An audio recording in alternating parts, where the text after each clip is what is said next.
things on your time, and as a prize, this is a little bit out of focus because it is. It was better in focus yesterday, wasn't it? Or maybe there's more light today. Can people read this?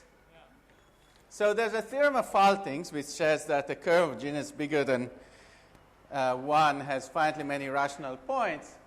So in particular, one simple application, there are only finitely many triples, A, B, and C, where A plus B equals C, where A, B, and C are relatively prime integers, and A, B, and C are these, let's say, seventh powers, right? That guarantees that the genus is bigger than.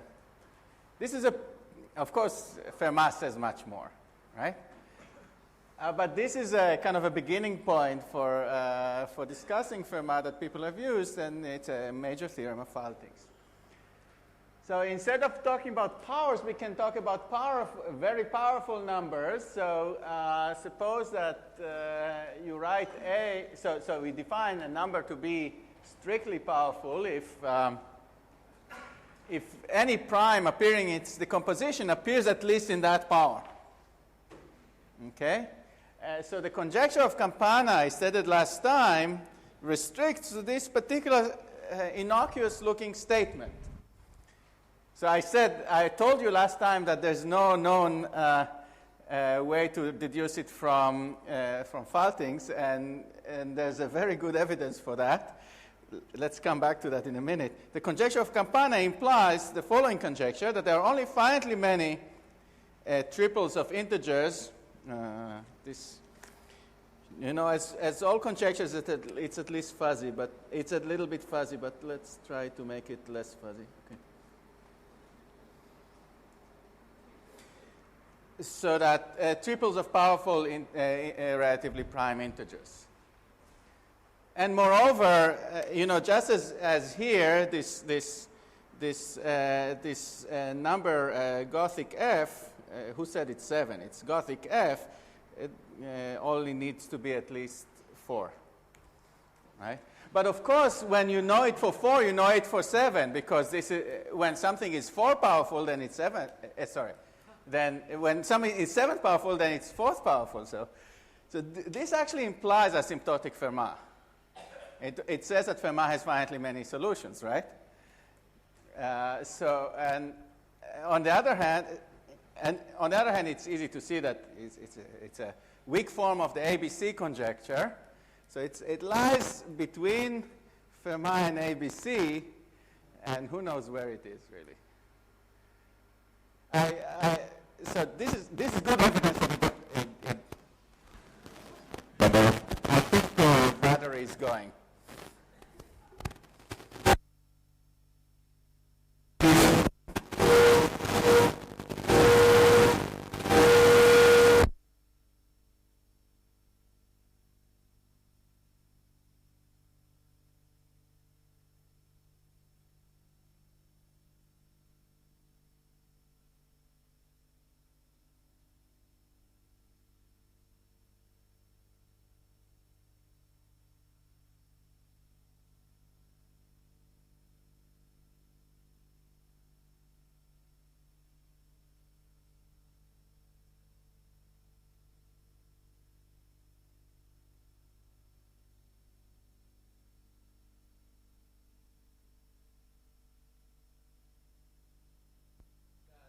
None of the tricks of applied type would have any help in deducing this theorem. Please try it now. Okay. Okay.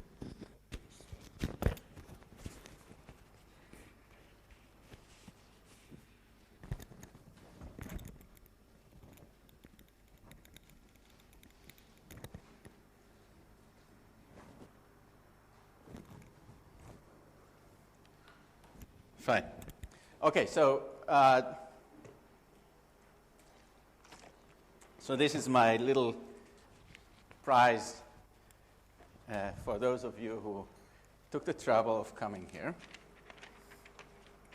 Let me remind you where we were last time.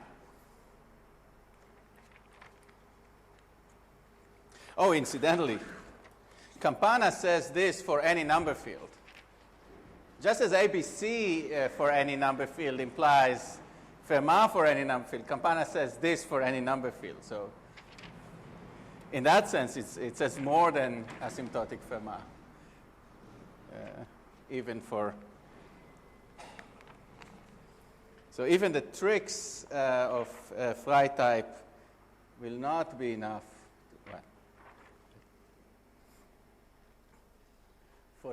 for the power numbers. Hopefully I will kind of review for you later on how ABC implies this conjecture of Campana. Let me just remind for you the definition of the Campana constellation base, the Campana B divisor associated to a morphism of varieties. So remember that the B divisor is a way to assign a multiplicity to any divisorial valuation on a variety. And the Campana B divisor associated to a morphism was defined by taking your variety, fibering it. So you have x over y, you localized y, and then you took this x v prime, a resolution of the strict transform of x, and you wanted to assign a multiplicity to the v, and the way you think about this, y sub v now is like a curve. It's a spectrum of a discrete valuation ring, and x is a family over a curve, and over v there's some fibers, and these are the components of the fibers I take with, if I take the reduced structure, then I call them Ci. Each one occurs in the fiber with multiplicity mi, and I take the minimum of this multiplicity, and the crucial thing that Campana introduces that departs from the usual terminology, usual theory of orbifolds that we saw yesterday, is taking the minimum and not the GCD, and we form the usual orbifold type multiplicity 1 minus 1 over mv, and that's our B divisor. Okay? And I claim, and I haven't actually given you a proof, that this is independent of choices, and this B divisor is kind of a birational invariant in a suitable sense. And then this tells us what the new structure, what are the dragons that Campana needs in order to... this is way too high. Well, this theory is all a little bit in the up there, right? So a Campana constellation, even the terminology, a Campana constellation consists of a variety with a B divisor, such that locally in the Tal topology it looks like it's coming from a fibration. In particular, it has only these orbifold type multiplicities, but more. This says a little more. And later on, I want to show that there's really some.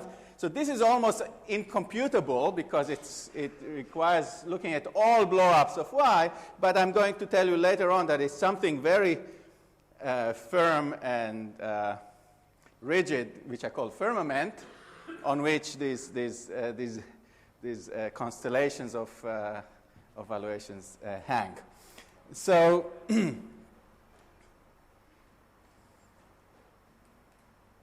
right. So a Campana constellation is something like this. And here I just defined a piece of the constellation that has divisorial support on a particular birational model. I don't think I will need, I'll use it at one point.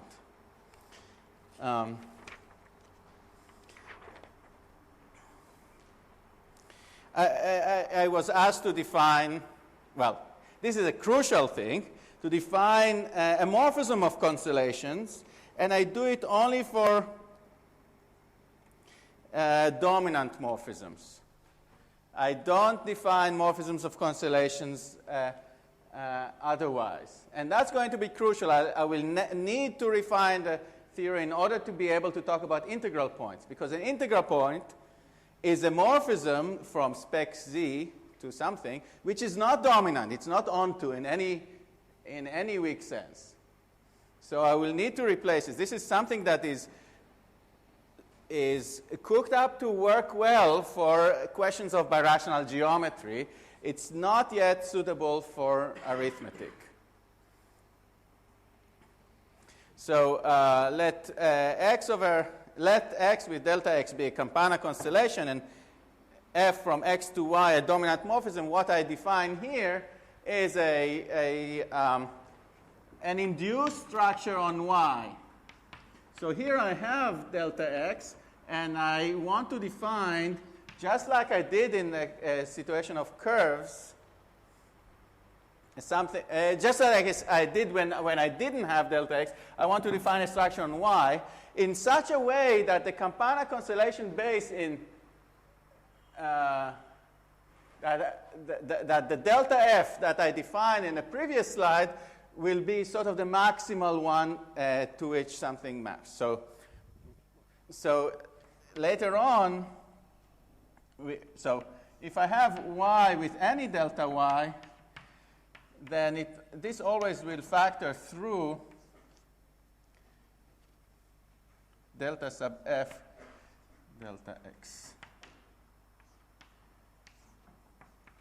So I'm going to define here something which I call delta sub x. The notation is with a slash to the kind of that's Campana's notation. So I'm going to, this is f. So there's a structure that is associated to a morphism once I already have something above, and once I do that, I can define when a map of two varieties is a map of constellations. I check it on each valuation, of course. So a Campana constellation, and okay, so then the constellation base associated to this is still in a situation where I don't have something here. I want to define one, kind of the maximal one, is defined as follows. For each divisorial valuation on nu on y, and each something above it on x, so instead of looking at components on x, I look at all valuations above it, all divisorial valuations above it, with center D dominating the center. So dominating the center means the image. Okay? Then let the relative multiplicity of the thing above over the thing below to be the multiplicity that I'm given above. I'm given a multiplicity on x times the previous multiplicity that I used, namely how many times does the center above appear in the fiber below. That's the natural thing to do, and it's exactly what would come up with curves if you think about it. And then, of course, as usual, you define the multiplicity of the thing below to be the minimum of all these multiplicities, the relative multiplicities, and delta will be the orbifold number associated to it. So that's going to be the Campana constellation base of a given morphism when a structure, a Campana constellation structure, is given above. And then we can say that any morphism of variety is, if they are endowed already with constellation structure, is a morphism of constellations if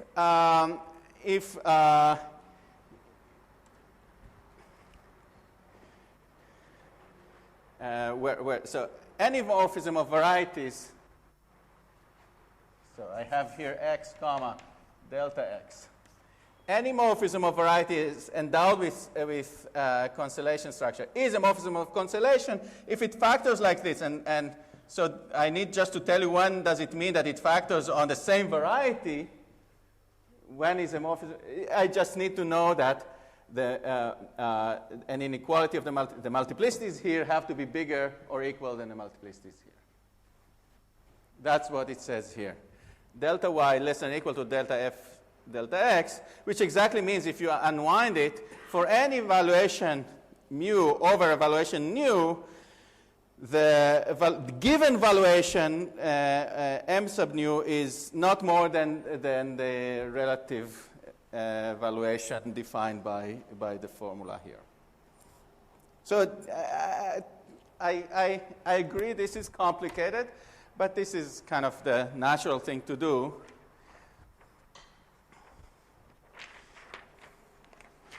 On the level of valuations.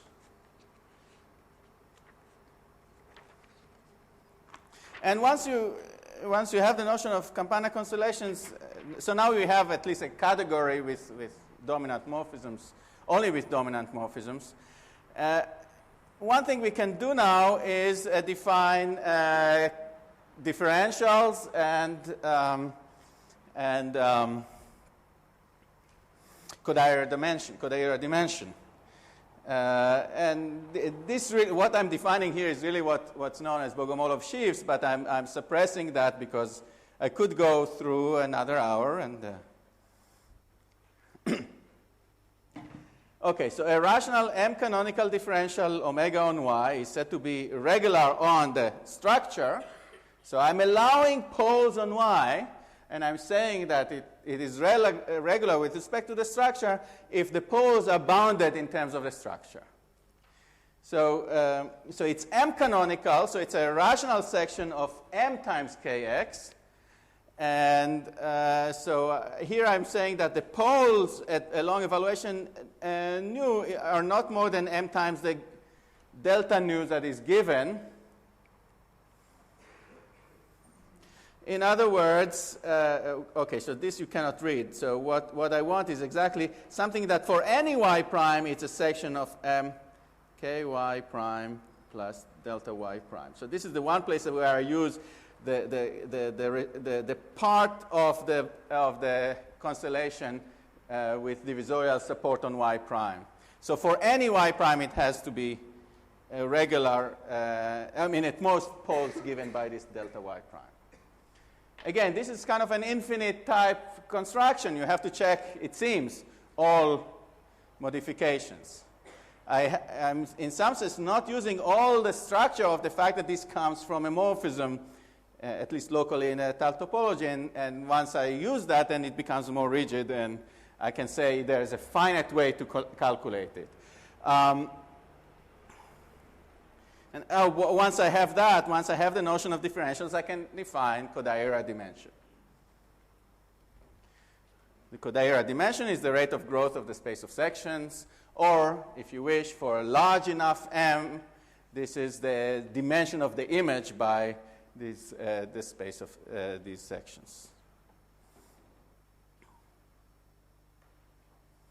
This is a birational invariant of the structure in a suitable sense. I just put it there because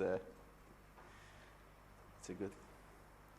And there's a theorem of Campana which says, I mean, it relies on unwinding things in terms of Bogomolov sheaves, that there is a birational model y prime such that this Kodaira dimension is given by the Kodaira dimension of what you can calculate directly on this particular model y prime. But I cannot tell you ahead of time which model it is. If you give me a model, I cannot tell you if it's the right one. So it's still kind of an infinite type of construction. Yes? So you're saying that it's an infinite type construction? For surface's sake, you know that the ring of your M pluricanonical differentials is finitely generated? Well, you don't even know, I mean, for fourfold, you know the minimal model program. Oh, I don't know if this surfaces. No, I don't know. Even for surfaces. I don't know. But maybe that's because I haven't had time to think about it, but I don't know. This is something from the last 2 months.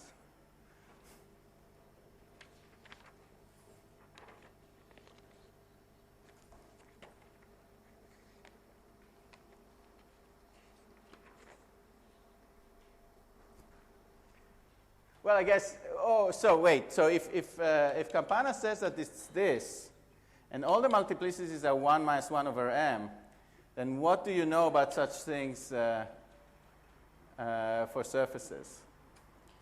I guess the log minimal model program is known for surfaces, and therefore I would gather you would know all you need to know about things like this.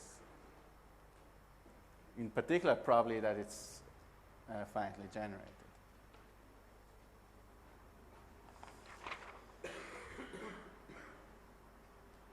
No, sorry, only the Kodaira dimension. Campana says that the Kodaira dimension, it's not the same, same space of section, not the same ring. Sorry, I don't know that. But, you know, maybe you can prove more. Here's a definition which brings us closer to questions of arithmetic. A Campana constellation, Y with delta, is said to be of general type if the Kodaira dimension is the dimension. That's just as we had before. And then a Campana constellation is said to be special if there is no dominant morphism x delta to y delta prime, where y delta prime is of general type. So somehow there are two opposites. One is when you have a lot of sections, and one is no image has a lot of sections. And here's something relative. This is a relative version of this. A morphism is said to be special if its generic fiber is special, and a morphism is said to have general type base if a morphism from a Campana constellation to a variety has general type base if the induced structure on Y is of general type. And in particular, if X comes with a trivial structure, you say that a morphism is said to have general type base if the Campana constellation base is of general type. This is very similar to what we had for curves.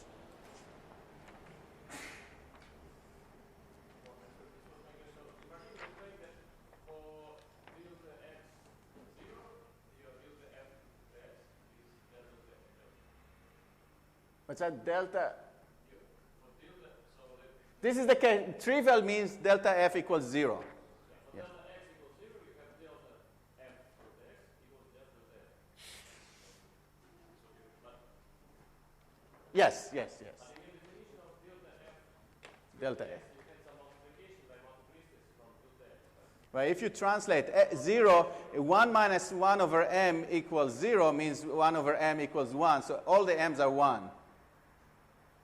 Right? So constellation being 0 means all the multiplicities of all the components of the fibers are 1. Yeah. Which means there are no unwanted multiplicities, so to speak. So having is 1. I should have said that.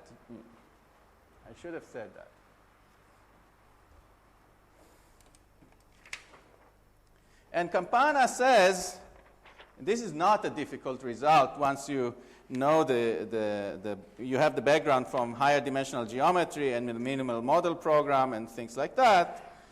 You don't need much of you don't need the minimal model program even.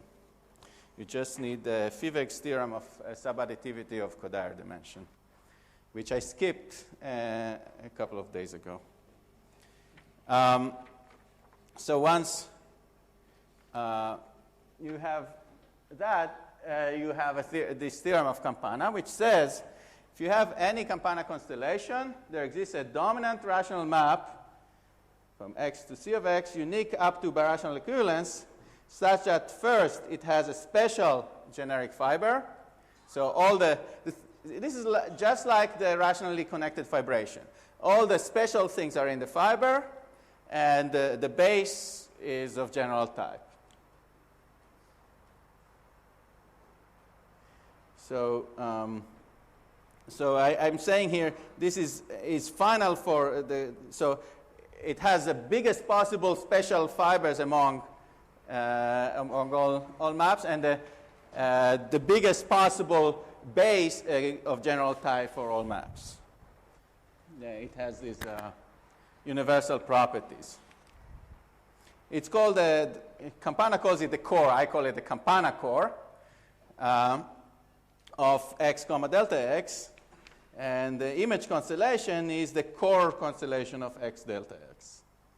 The key case, the case we are most interested in is when we start with trivial structure on x. So trivial structure, again, is when the divisor is 0, namely all the multiplicities are 1. And then this is just the core of x itself. Okay? In other words, so here's a nice fact is that x is special if and only if the core of x, is just a point. If and only x is special, if and only if it doesn't have any map to a positive dimensional, I should have said, Campana constellation of general type, therefore the image has to be a point. Now here's a conjecture of Campana, which maybe I'll write it here, which ties with this conjecture. Let x be over number field, then x is special if and only if the rational points on x are potentially dense. In other words, there exists some extension, finite extension. So there exists some extension such that. So according to Campana, this is exactly the way to give a dichotomy between varieties which have a lot of points and varieties which do not. This is a conjecture, and there are two sides of it. One side is, given a special variety, construct lots of rational points on it, at least after an extension. Another side, given a non-special variety, show that its rational points are not dense. Either one of them are not known. Very few examples, but I think it's very, very inspiring. It tells you, here are things I want to attack, right? And I'm sure there are people already trying to attack it. Okay. No, there are no curves here. X is just a variety. Did I say curve? No. Let X be a variety over a number field. Trivial constellation structure. Okay. Now, the problem with this conjecture, the way Campana left it like that, unlike the case of curves where he explains why this should be the case, because he has a conjecture on integral points on constellations, he left it like that. He didn't tell us, well, there should be a notion of integral points on a constellation in such a way that the image of integral points by constellation morphism is an integral point, at least after inverting some primes. So if X is a proper variety, then integral points are the same as rational points. So this says that image of rational points should be integral points on the constellation base. And if we know that the constellation base is of general type, the real conjecture should be if you have a constellation of general type, then the integral points are not Zariski dense. And that Campana didn't go this far, and I'm going to try now in the remaining minutes of this lecture to explain this. Yes. Have you defined for us what it means to have an integral point of a constellation? I have not defined, neither have Campana. Campana just mentions that a friend of his mentions that it could be done. But in your first slide, there was an implicit definition. The faulting slide with lots of colors. Oh, that's for curves. I defined for curves. I defined soft rational points for curves, soft integral points for curves. I only did it for curves because for curves it's easier to understand. The problem is exactly the problem that Campana hit, and which bothered him for quite a while, and is what happens when two of the divisors intersect. The fact that you're going to blow up means that you can't just okay, so you can define an integral point just like you defined for a curve. When you take one birational model, you have a particular divisor on it with particular multiplicity, define integral points there, but there's no way to know if they are the images of, if an image of a rational point is necessarily integral, because you have forgotten all the structure that exists in the intersection of a divisor. And that's something that you have to address. And that's what I'm trying to address with the following. Suppose you don't know anything about the Campana constellations in your conjecture, right? Yes. What's the difference between the classical setup and this setup? I mean, if I say X is special, it is not general type, right? If it doesn't have a map to a variety of general type? Yeah. Then that's the left-hand side. And the right So I gave an example. The surface S2 that I gave 2 days ago was an example that if you use maps to usual varieties of general type, that does not distinguish between many rational points or not. okay. And I therefore argued that I explained that Campana was looking for, instead of doing varieties of general type, doing dragons of general type or whatever it is. And I call these dragons Campana constellations. Okay, thank you for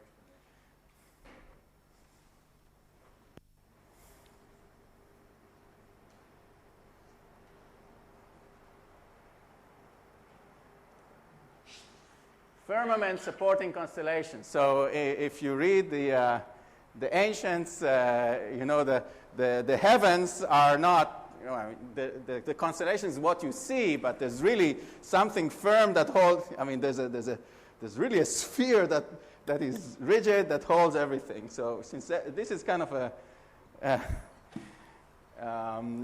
theory in the sky, in the clouds, I think this is appropriate.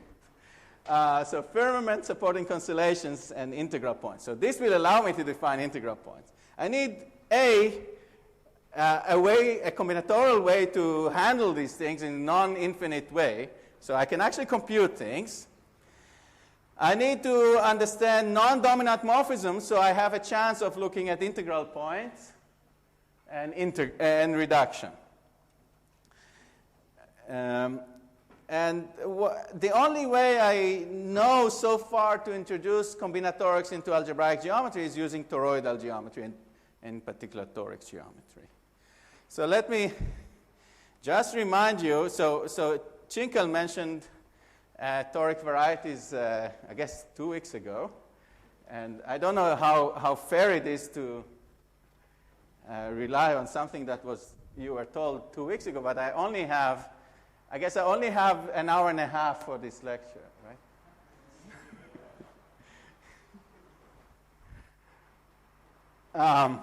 All right, so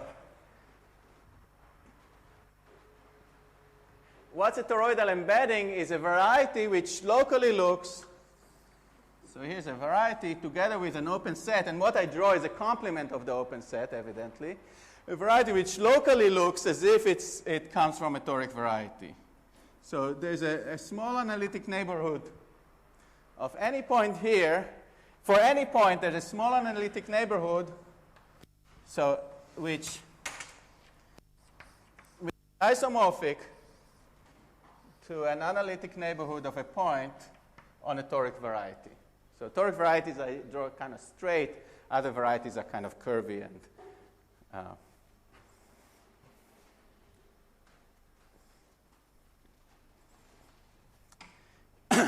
all right, so that's a toroidal embedding. It's a variety with a dense open set such that locally near every point there's an isomorphism with, and let's say locally analytically, there's an isomorphism with a picture of a toric variety. And I also need to define toroidal morphisms. So if I have x going to y, well, here's y, and here's x. It's hard to draw such a thing. So I need to be able, for each point on x, to find a neighborhood and a chart on it, which is a neighborhood of a point on a toric variety, and also a chart of a neighborhood of the image point. So, chart of the neighborhood of the image point, such that if I complete the map on an analytic neighborhood, then this becomes a toric map. Namely, it comes from monomial morphism. So remember, a toric variety is a variety together with a dense action of a torus. Dense algebraic action of a torus. And so a toric map is just a torus equivariant map between two toric varieties. Okay?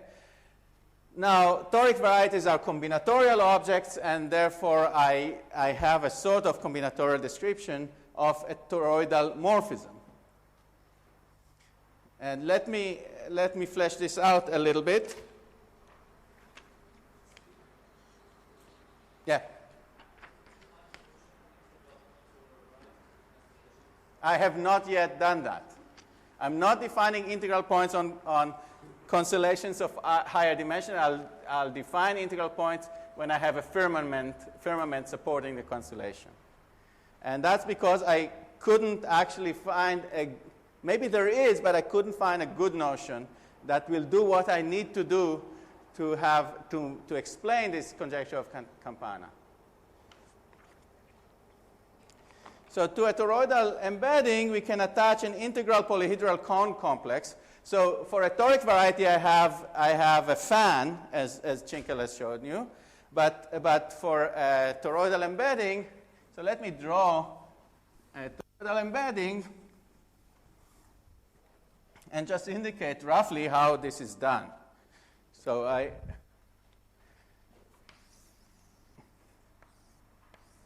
So here's a surface with three curves on it meeting transversely. Then for each one of these points, the corresponding toric variety looks like A2, the affine plane, and therefore the cone is just the quadrant in the reed plane. So I have three quadrants, one here, one here, one here. If you wish, the cone associated to a neighborhood of a point here is just one of these rays, just one side of the quadrant. So what you're going to do is you're going to glue three quadrants along their sides. So the picture you get is something like this.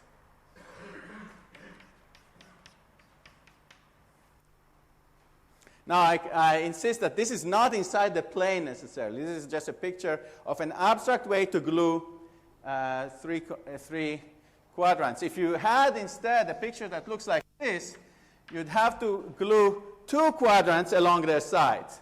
So the picture would be something more like this. Here's one quadrant, and the other one will be just behind it. And this is like those paper hats that the kids make. So you have, yeah. These cones are infinite, and each cone has inside it a lattice. So the cones I'll denote by the letter sigma or tau, and the lattices I'll denote by n sub sigma. This departs a little bit from the usual terminology. Usually the terminology n sub sigma is the lattice in the whole plane, and then you intersect with sigma to get the lattice inside sigma. I want the lattice inside sigma already. I'm going to use just a monoid. The lattice will be a monoid, not a group.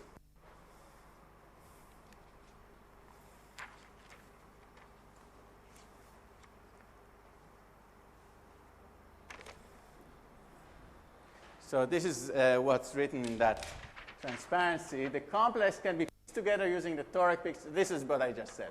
I don't know if you, I mean, there's too much on that slide, so I will not go through it.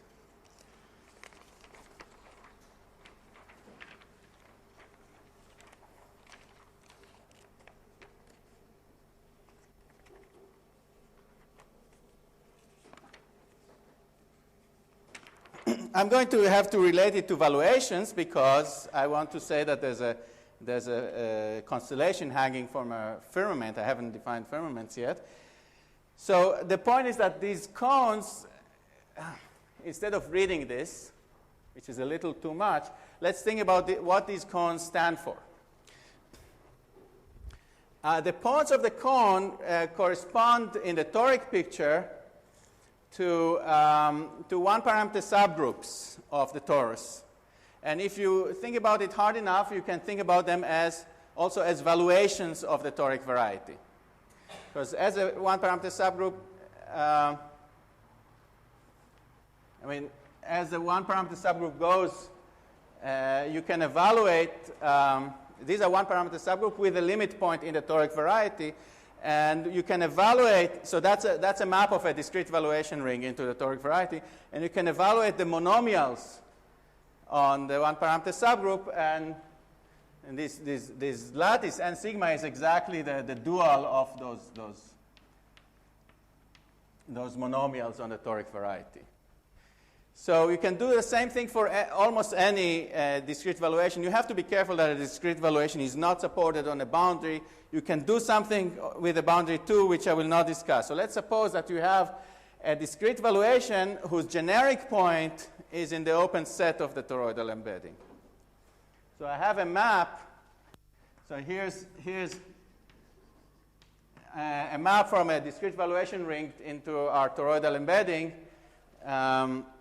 such that the generic point is not in one of the divisors.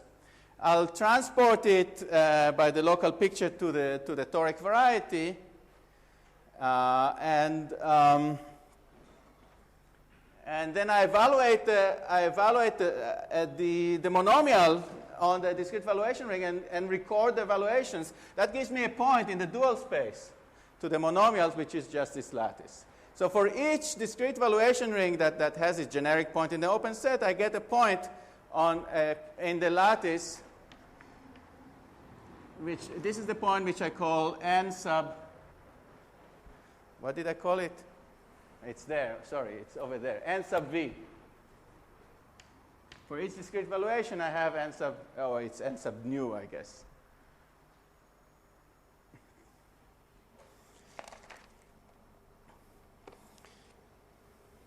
And this is what's written below is that this is compatible with maps. If you compose it, then the image of n sub nu is the n associated to the image of the map of discrete valuations.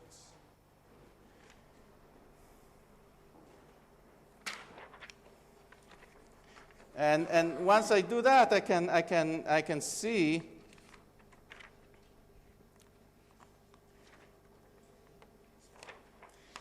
before I do anything else, let me just say why I'm allowed to talk about toroidal embeddings at all. And I don't know if you can read this. Can you read this? So I think this is the best theorem I ever proven. And only 3 people so far have used it. Or is it just, 3 people. One of them is Karu. So it's a chance for me to give it some. And the theorem says that if you have any morphisms of varieties in characteristic 0, everything here is in characteristic 0. In a previous slide, I've hidden the fact that everything is now in characteristic 0. You have a dominant morphism of varieties, then you can modify it so that it becomes a toroidal morphism. So any morphism becomes toroidal after blowing up suitably. And once it's toroidal, there's a combinatorial structure attached to it. The proof uses de Jong's theory of alterations. It's the fundamental beautiful construction is de Jong's alterations. So there exists a modification x of x prime of x and y prime of y, such that x prime and y prime have toroidal structure, and the morphism becomes toroidal. Toroidal morphisms are very, very rare. They locally look like monomial morphisms, after all. So it's very good to have such a thing as a start for investigation of morphisms in general. Okay? So I made my publicity for this theorem. And now I can define for you a toroidal firmament. And I'll only define toroidal firmaments because I don't want to go through. If you look at the notes, there's a whole discussion of equivalence, and therefore, and then being able to define something on a morphism which is not toroidal, but just to be able to finish within a reasonable amount of time, I'll restrict to the toroidal case. A toroidal firmament on a toroidal embedding, given a complex with a given complex sigma, is a finite collection of submonoids, of the lattice and subsigma for each cone sigma. So each gamma I sigma is a finitely generated submonoid, not necessarily saturated. I'll give you some pictures in a moment. Each of them generates the corresponding cone, and the collection is closed under restriction to faces. So, the last condition is that you don't throw anything twice, which you can require or not require as you wish. It's just a little technicality for. So here's an example of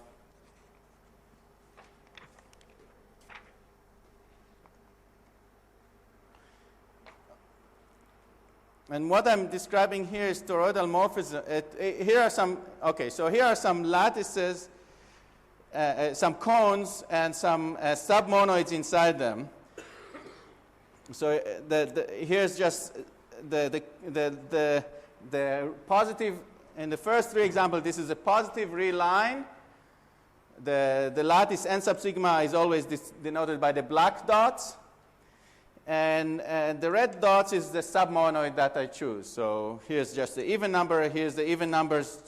Here's the numbers beginning from 2 on. Here's the submonoid generated by 3 and 4. Here's in the plane just the even lattice points. Here is a lattice of index 2.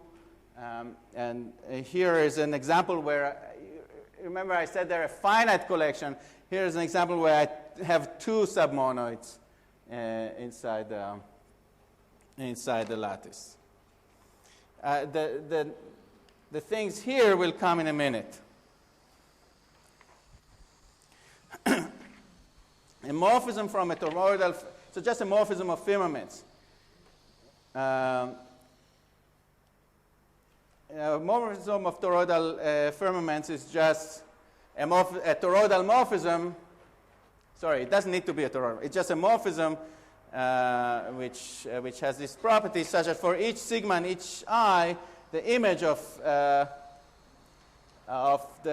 submonoid sigma, gamma I sigma, is contained in some submonoid in the image firmament. So this is just a compatibility condition for these compatibility condition for these maps. Yeah, was there a hand? No.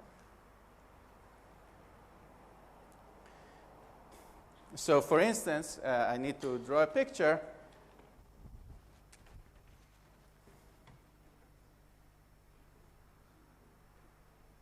Say I take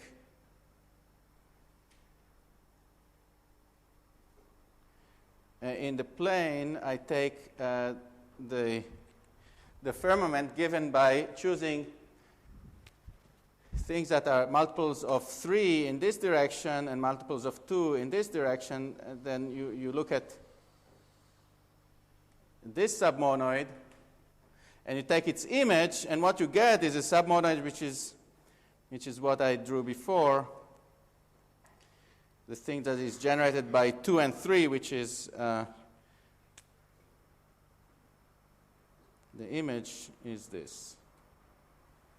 Okay, so you have a map from this to this because every red lattice point here is mapping to a red lattice point here. That's a requirement.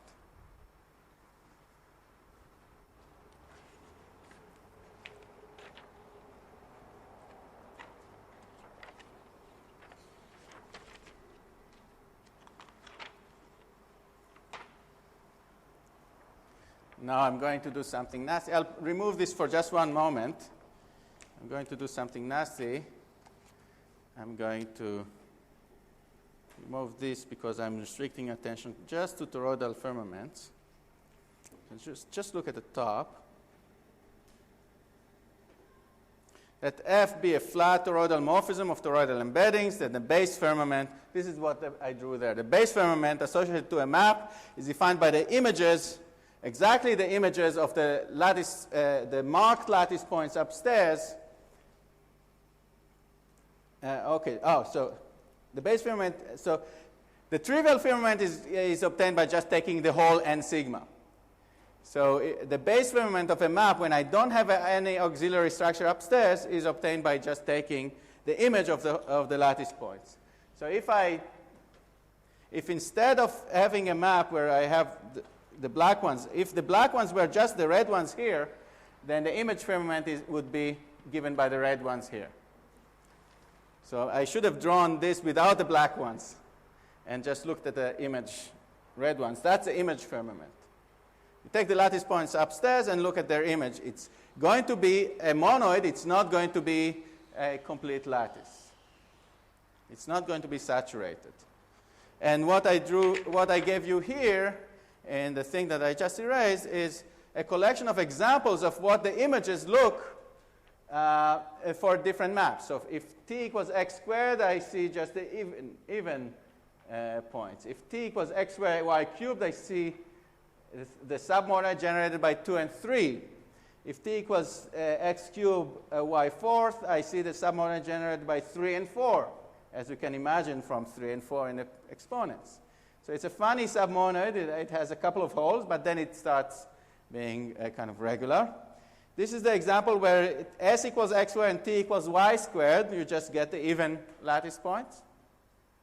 This is the example where you have the map from the cone in u squared equals st down to the st plane.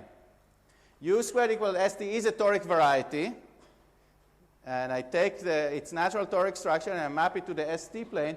The image is exactly this index 2 lattice.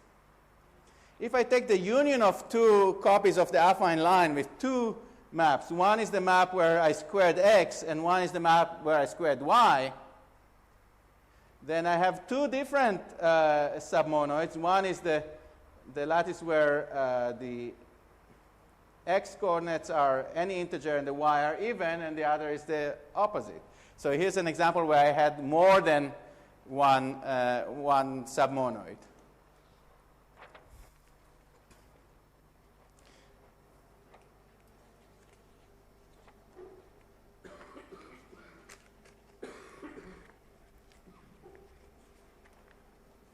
So this is something where,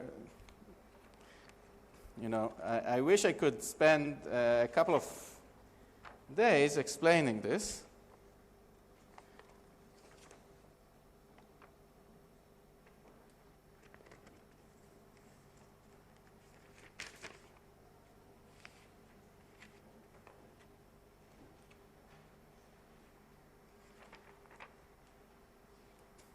So I need to take, I'm missing something. I'm missing that slide.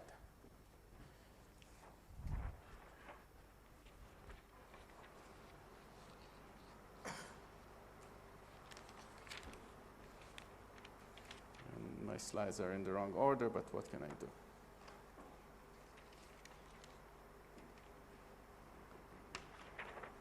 And now I can define I guess I could do that before. I can define the Campana constellation hanging. Maybe I'll leave that definition. I'll define a Campana constellation hanging from a firmament. So I need to tell you, oh, well, maybe I do want this. I need to tell you for each valuation what multiplicity to give it. So instead of reading what I wrote there, let me draw the picture. So I have a valuation V. I told you that the valuation V, well, if it's a valuation, then in particular, the image of the discrete valuation, the generic point goes to the generic point of the variety, so it doesn't lie in any of the divisor. That's good. So in particular, I have, which color shall I use? The blue. So what the rule says, I take a evaluation, then it gives me a point n sub v. And the multiplicity is exactly which multiple of n sub b lies in one of the submonoids gamma I. If you think about what this means, if the firmament comes as a base firmament of something, and in fact every firmament comes locally in the Tal topology as a base firmament of something, that's not hard to show. If a firmament comes from a base as a base firmament of something, then what this says is which, if you look at this as a rational point, sort of, which route do you need to take in order to lift it up? So if this is n sub v, then m sub v is the minimum multiple that lies. So in this case, m sub v equals 2. If you're already in the red, so this is, in this case, m sub v equals 1 because it's already in the red. And you can think about other cases, what happens. I gave some exercises, but once you draw this picture, it really is computable. And there's this proposition which says that this is independent of the, I haven't defined the equivalence of firmament, so, okay. So the definition is there. Which multiple is in there? Now we can define an S integral point.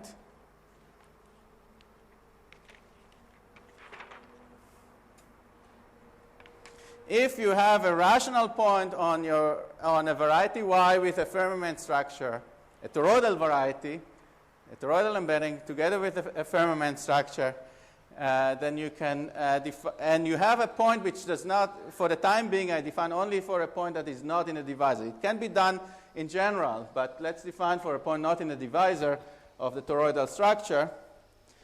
Then what I do, here's Y with its and here is the point.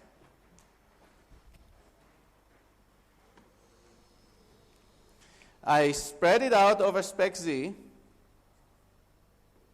spec OKS, or whichever. So I spread it out, and let's assume that I managed to spread it out, at least after inverting some primes. Spread it out so that it remains toroidal.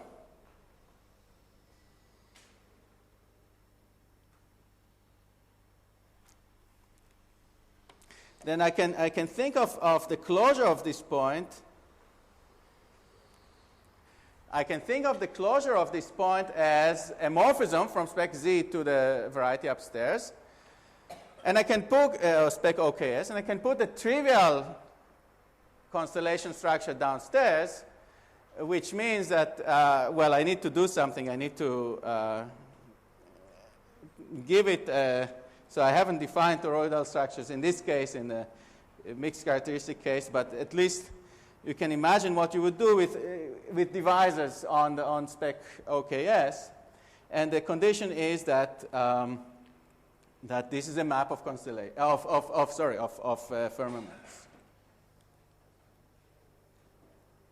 Is a morphism of firmaments. And so explicitly, at each prime, Y reduces to a stratum with cone sigma. You consider the associated point. So you localize take OKS at the prime. So associated to OKP. So OKP is just a little piece here. It should have been blue. It's a little blue piece in this. It's just this. And then Y is firmly S integral if for every P we have that the N sub YP is in this associated point is in the monoid of in one of the monoids of the firmament. So it's a very technical thing, but it's completely computable.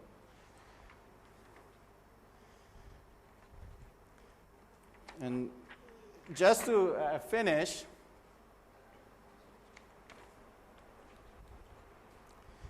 let F be a proper dominant morphism of varieties of a K. Then, okay, so there exist toroidal birational models, so we can talk about firmaments on them, and an integral model of Y prime of the thing downstairs, such that this should be such that this is what I worked for. I want the image of a rational point to be an integral point for the firmament, such that the image of a rational point on X prime is a firm S integral point on Y prime with respect to the firmament associated to the map. Okay? You have to invert some primes in order for this to make sense, for the toroidal structure to make sense, but that can be done. Now I don't know if I am allowed to call it Campana's conjecture, but I will. Then Y with delta is a smooth projective Campana constellation supported by a firmament gamma. I told you what's the constellation associated to a firmament is. Then integral points are potentially dense if and only if the constellation is special. And now this explains the previous conjecture of Campana. The image of a rational point is an integral point. I conjecture that the integral point on a Campana constellation of general type, on any firmament supporting the Campana constellation of general type, are not Zariski dense. And